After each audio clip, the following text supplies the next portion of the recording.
Назови, пожалуйста, свою фамилию, имя, отчество и год рождения. Булава Константин Андреевич, 27.07.1998 год рождения. Расскажи, пожалуйста, в какой воинской части ты проходил службу, на какой должности, где дислоцируется часть, какой род войск? Воинская должность ВЧ-64044, дислоцируется в городе Псков. Вторая отдельная бригада специального назначения.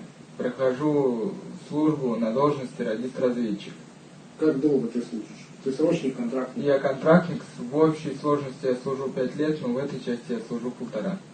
Как попал в Украину? Сначала мы ехали на учения под Беларусь, под Белгород точнее, в Беларуси должны быть учения, вот.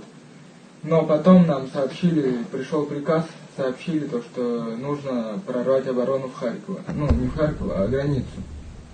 Вот, мы прорвали границу, там прошли другие войска. Потом мы ночью перебирались, нас вел,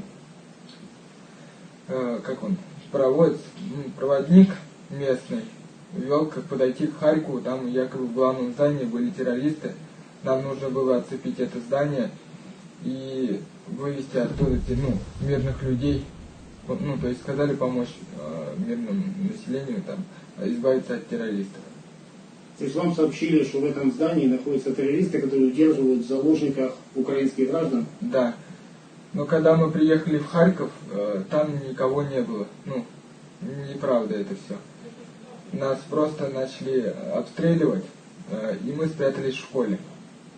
Спрятались в школе, нам предлагали сдаться, но капитан сказал, мы не будем сдаваться, сидеть всем на месте.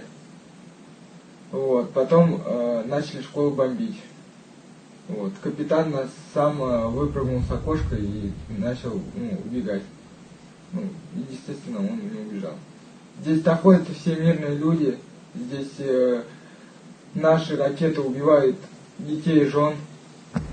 Вот это вот.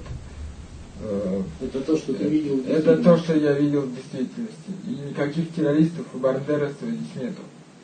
Нас всех там обманывают.